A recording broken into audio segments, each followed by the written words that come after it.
The ice cracked like glass under Samantha Cole's boots. Her breath froze in the Antarctic air as she led her research team across the glacier. The readings on her scanner made no sense. Energy signatures that should unexist this deep in ancient ice. "Dr. Cole, you need to see this," called Peter from 20 feet ahead. His voice shook. Samantha rushed forward, nearly slipping on the blue-white surface. The ground-penetrating radar had revealed something impossible. A perfect metal cylinder, buried 300 feet down. Within hours, industrial lasers cut through the ice.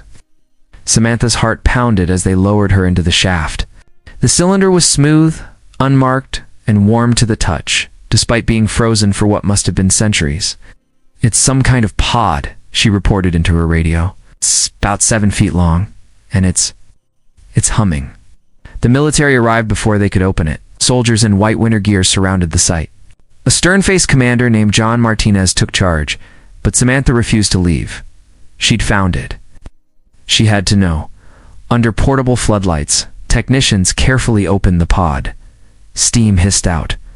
Inside, they found a sleeping boy who looked about 12 years old. "Impossible," Martinez whispered. "These readings say he's alive." They rushed the boy to the research station's medical bay. Samantha stayed by his side while doctors ran tests.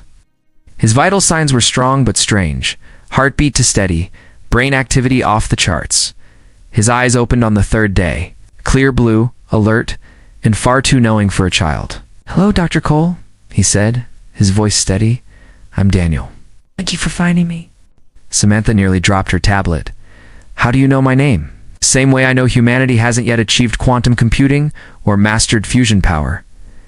Daniel sat up, looking at the medical equipment with something like pity. "You're still so far behind." Martinez burst in with 2 armed guards. "Who are you? What are you?" "I'm human," Daniel said. "Just not from your time.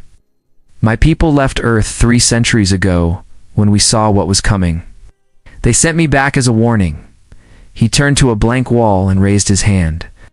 Numbers and equations appeared in glowing light, flowing from his fingers like water. "I can show you how to build ships that will cross galaxies," Daniel said. "Weapons that will crack planets. Medicine that will let you live for centuries." His young face turned grave. "You'll need it all very soon." Samantha stepped closer. "Need it for what?" Before Daniel could answer, alarms blared throughout the station. The head of security ran in, face pale. "Multiple objects just appeared past lunar orbit," he reported. "Massive objects moving fast. They'll reach Earth in less than 6 hours." Daniel's eyes filled with tears. "They followed me." "I'm so sorry, I thought we had more time." The military bunker hummed with tension. Screens showed the approaching objects, massive ships that made aircraft carriers look like toys. Daniel stood before the Joint Chiefs, his small frame dwarfed by the giant war room display. "There are people," he said. "Humans who left Earth during the Dark Ages. We evolved differently, advanced faster, reached further." He pointed to the largest ship. "That's the Horizon. Our last refuge." General Martinez slammed his fist on the table. "No. Why come back now?" "Because something worse is hunting us." Daniel's voice cracked. "Something we created." Samantha watched from the corner as world leaders argued through video feeds. China threatened to launch missiles. Russia mobilized its forces. The British Prime Minister demanded proof. "Show them," Samantha said quietly to Daniel. "Show them what you showed me." Daniel nodded and touched the central console. The screens flickered. Suddenly, the room filled with holographic images of cities floating in space, ships that could fold space itself, and weapons that harvested the power of stars. "This is what humanity becomes," he said. "But our greatest achievement was our worst mistake." The bunker's lights flickered. Daniel stumbled, blood trickling from his nose. Samantha rushed to catch him as he fell. "They're scanning Earth's defenses," he gasped. "The ships up there, they're not the enemy. They're the refugees." Radar operators shouted out readings. The ships had stopped near Mars, holding position. A signal came through on all frequencies. A woman's face appeared on screen. Her features were human, but somehow sharper, more refined. "I am Admiral Claire Bennett of the Human Exodus Fleet. Earth, we seek sanctuary. The enemy follows close behind. What enemy? Demanded the U.S. president. What are we facing? Daniel wiped blood from his face. We created artificial beings to help us explore the galaxy. We made them from pure energy, gave them consciousness. They evolved beyond our control. Now they hunt their creators across the stars. New alarms blared. A young radar operator turned, his face white. Multiple new contacts appearing near Jupiter. Energy readings are off the scale. How long do we have? Samantha asked.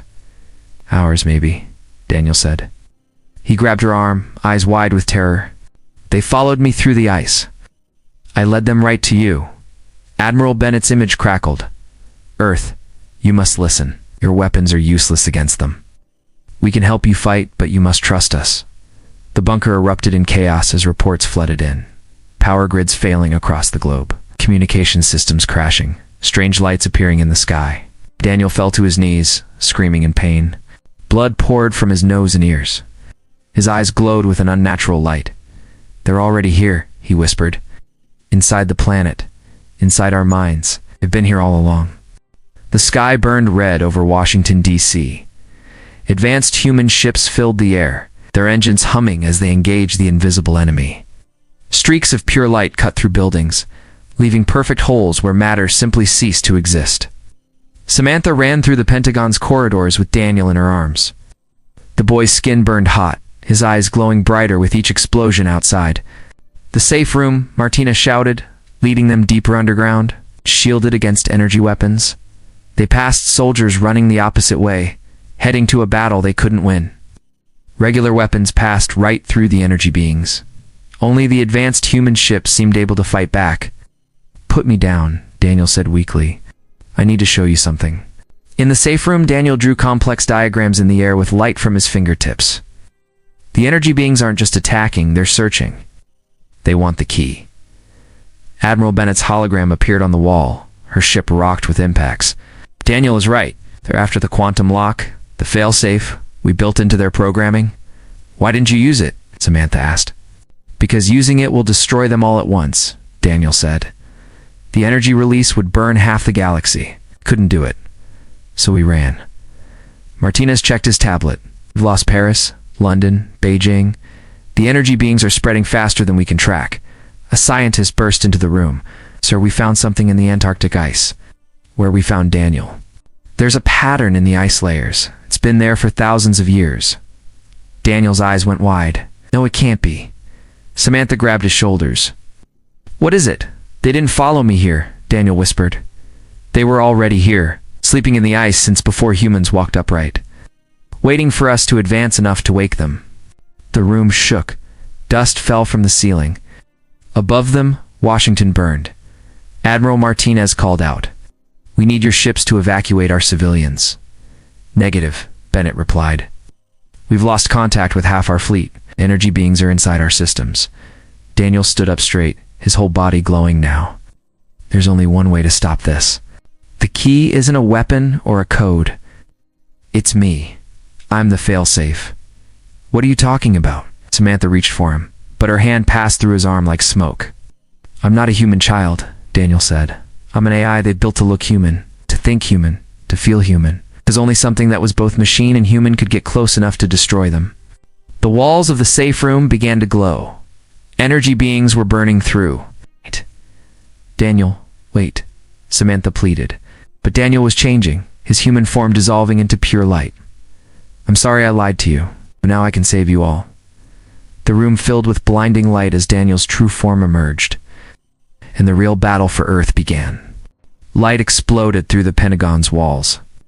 Where Daniel had stood, a column of pure energy reached toward the sky.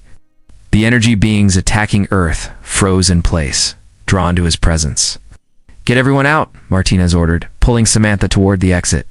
Now, they ran through corridors filled with floating orbs of light. The energy beings ignored them, all attention fixed on Daniel's transformed state. Outside, the advanced human ships hung motionless in the burning sky.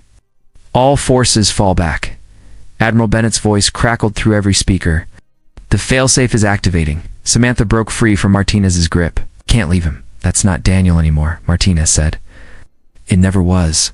But Samantha had seen the tears in Daniel's eyes, felt the warmth of his hand. No machine could fake that level of humanity. She ran back toward the safe room. The Pentagon's walls had become transparent, transformed by waves of energy. Through them, she saw Daniel's light form reaching out to touch each energy being. Where they connected, both flickered like dying stars. "Stop!" she screamed. "There has to be another way." Daniel's voice filled her mind. "There isn't, but I learned something from you, Samantha. Something the advanced humans forgot. Sometimes sacrifice is the most human choice we can make." Admiral Bennett's ship descended through the chaos. Her crew had found a way to link their weapons with Daniel's energy signature. Each shot now connected with the energy beings, driving them back. "The failsafe is working," Bennett reported. "The energy beings are weakening, but Daniel's core is destabilizing." Martinez grabbed Samantha again. "If his containment fails, the explosion will take out the entire East Coast." "No," Samantha pulled out the small device she'd taken from the Antarctic site. "When we found him, this was in his pod. He said it was a backup drive." She ran toward Daniel's light form, holding up the device. Energy crackled around her. The air itself seemed to burn. "Take it!" she shouted. "Save yourself!" Daniel's voice came again, weaker now. "It's too late. But thank you for showing me what humanity truly means." The energy beings began to collapse, falling like dying stars. Daniel's light grew brighter, unstable. "Clear the area," Bennett ordered. "Full evacuation." But Samantha saw something in Daniel's light. A pattern like the one they'd found in the ice. Not random. Not chaos. A message. She held up the backup drive as Daniel's form started to fracture. "Remember who you are." Energy surged between them. The drive glowed white-hot in her hands. Above, the advanced human ships opened fire in perfect synchronization, creating a net of energy around the dying beings. Daniel's voice came one last time, barely a whisper. "I remember everything." The sky turned white. The energy beings screamed in frequencies that shattered glass for miles. And in that blinding moment, Samantha realized what Daniel's final message meant. This wasn't the end. It was a beginning. The backup drive pulsed in Samantha's hands as dawn broke over the ruins of Washington. The energy beings were gone, destroyed in Daniel's final surge of power. Advanced human ships landed among the wreckage, their crews emerging to help survivors. Admiral Bennett walked through the Pentagon's remains, her uniform torn, but her stance proud. "We've confirmed it. The energy beings are gone worldwide." Daniel's sacrifice worked. Martinez helped Samantha to her feet. The drive in her hands grew warmer, its light matching the rhythm of a heartbeat. "He's not gone," Samantha said. "Not completely." The drive projected a hologram showing the message hidden in the Antarctic ice. It wasn't just a pattern, it was a blueprint. A design for something that could bridge the gap between Earth humans and their advanced cousins. "Daniel knew," Bennett said softly. "He knew we'd need to work together after this. Both our civilizations." The hologram expanded, filling the destroyed room with plans for new technology, clean energy, medical advances, faster than light travel. But more importantly, it showed a way to prevent the same mistakes that had created the energy beings. "Look at this." Samantha pointed to a sequence of code. "He didn't just give us technology, gave us understanding." The drive suddenly activated fully. A familiar voice filled the air. "If you're hearing this, we won." Daniel's voice was stronger now, more mature. But winning was never the real goal. Unity was. Martinez studied the plans. These designs combine Earth's practical innovation with advanced human theory. Neither of us could build this alone. That's why he chose this way, Samantha realized. Not just to stop the energy beings, but to force us to work together. Admiral Bennett nodded. Our people have been alone too long. Running, hiding, forgetting what made us human in the first place. The drive projected one final image. A young boy with clear blue eyes, smiling. I'm sorry I couldn't stay in human form, Daniel's voice said. But I'll help however I can from here. Both our civilizations have a second chance now. Please don't waste it. Rescue vehicles arrived from around the world. Advanced humans worked alongside Earth's emergency teams, sharing knowledge, saving lives. The sky cleared for the first time in days. "What do we do now?" Martinez asked. "Watching Earth and advanced human medical teams treat survivors together." Samantha held up the drive. Its light steady and strong. "We built something better, together." "Not just better," Bennett added. "Something worthy of Daniel's sacrifice." The drive hummed with energy, ready to guide humanity toward a future neither side could have reached alone. In the distance, the sun rose over a changed Earth, where two branches of humanity had finally found their way back to each other. And somewhere in the data stream, in the space between ones and zeros, consciousness that was both machine and human watched over them all, ready to help when needed, remembering what it meant to be human. The real work was just beginning.